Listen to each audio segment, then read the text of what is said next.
ही निवडणूक आणि हा शिक्षण प्रसारक मंडळ सभासदांच्याच मालकीचं राहावं ही इच्छा पीएम साहेबांची प्रकट होती. त्या शिक्षण प्रसारक मंडळामध्ये शिस्त लागली पाहिजे. इथं गोरगरिबांची पोरं शिकली पाहिजेत, IAS, IPS, इंजिनियर, डॉक्टर झाली पाहिजे. हा हेतू पीएम साहेबांचा या शिक्षण प्रसारक मंडळाच्या माध्यमातून होता. या शिक्षण संस्थेचं मोठं व्यापक अजून याला व्यापक करण्यासाठी पीएम साहेब प्रयत्नशील होते. या सगळ्या गोष्टी जर करायच्या असल्या तर हे आघाडीचे पॅनल आपल्या सर्वांना निवडून द्यायला पाहिजे. ही आपल्या सर्वांना माझी विनंती राहील. शेवटी जाता आपल्याला सर्वांना मी एवढंच सांगतो, आतापर्यंत ज्या प्रकारे आपण पीएम साहेबांवरती निष्ठा ठेवली, पीएम साहेबांना प्रेम केलं,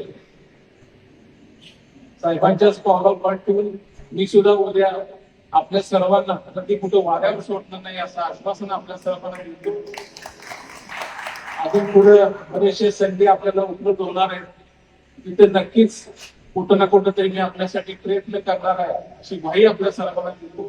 स्पेशियस, लक्झुरियस, सगळं मिळेल अगदी मनासारखं. बटू बिल्डर्स यांचा नवीन गृहप्रकल्प गृहलक्ष्मी रचना. आज खरं तर इथं आपल्यासमोर बोलत असताना माझे वडील हे आपले नेते स्वर्गीय आमदार पी.एन. पाटील साहेबांची आठवण आली शहरात. या शिक्षण प्रसारक मंडळाच्या निवडणुकी संदर्भात या प्रशासक मंडळाची निवडणूक लागण्या संदर्भात पी.एन. साहेबांचे प्रयत्न होते.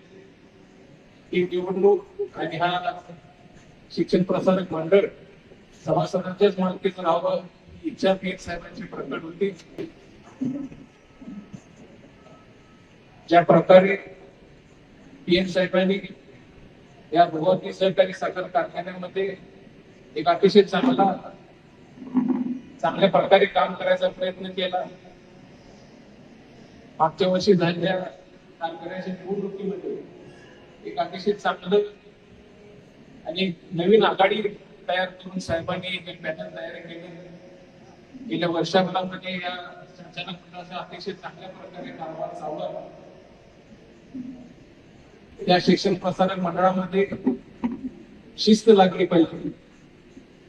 इथं गोरगरिबांची पोरं शिकली पाहिजेत, IAS, IPS, इंजिनियर, डॉक्टर झाली पाहिजे.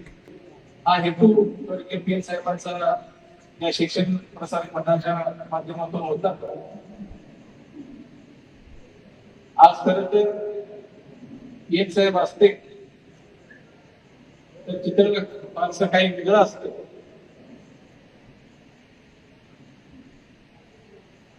सगळ्यात आधी इथे बोलत असताना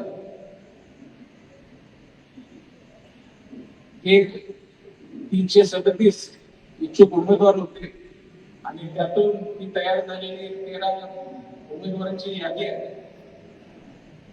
त्याच्यामध्ये आज आपण सर्व इथे जे इच्छुक उमेदवारांनी जी माघार घेतली त्यांचं प्रामुख्याने मी सगळ्यात पहिला मनापासून आभार व्यक्त करतो. खरं तर आपण सर्वांनी आमच्या सर्व नेते मंडळींची अडचण समजून घेऊन जी माघार घेतली, या पॅनलला जो आज आपण पाठिंबा दिला त्याबद्दल आपलं धन्यवाद करून तेवढं थोडं आहे. खरं तर आपल्या सर्वांच्या मधून ही 13 माणसं निवडण्यामध्ये फार मोठी कसरत आपण सर्वांना करावी लागली.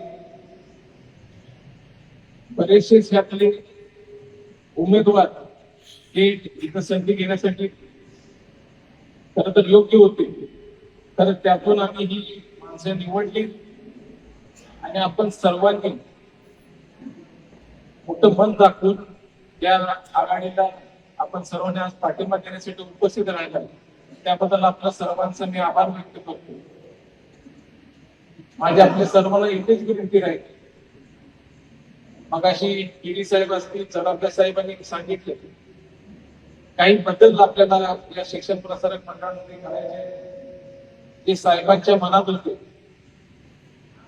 या शिक्षण संस्थेचं मोठं व्यापक अजून याला व्यापक करण्यासाठी पीएम साहेब प्रयत्नशील होते. या सगळ्या गोष्टी जर करायच्या असल्या तर हे आघाडीचे पॅनल आपल्या सर्वांना निवडून द्यायला पाहिजे ही आपल्या सर्वांना माझी विनंती राहील. शेवटी जाता आपल्याला सर्वांना मी एवढंच सांगतो, आज आपण सर्व जी माघार घेतलेली इच्छुक उमेदवार आहे, आतापर्यंत ज्या प्रकारे आपण किरण साहेबांवरती निष्ठा ठेवली, किरण साहेबांना प्रेम केले,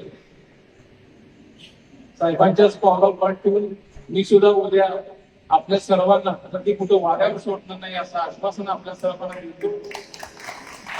अजून पुढे बरेचसे संधी आपल्याला उपलब्ध होणार आहेत, तिथे नक्कीच कुठं ना कुठं तरी मी आपल्यासाठी प्रयत्न करणार आहे अशी ग्वाही आपल्या सर्वांना देतो. पुन्हा एकदा आपण सर्वांनी आज इथे उपस्थित राहून या सर्व मंडळींना या आघाडीला आशीर्वाद देण्यासाठी आपण आला, त्याबद्दल आपला आभार व्यक्त करतो. आणि उद्याच्या 2 तारखेला या आपल्या आघाडीच्या सर्व उमेदवारांना बशी या चिन्हावरती शिक्का मारून सर्वांनी विजयी करावं अशी पुन्हा एकदा आपल्या सर्वांना विनंती करून थांबतो. जय हिंद, जय महाराष्ट्र. अशाच नवनवीन अपडेट पाहण्यासाठी आमच्या KK न्यूज चॅनेलला सबस्क्राईब करा.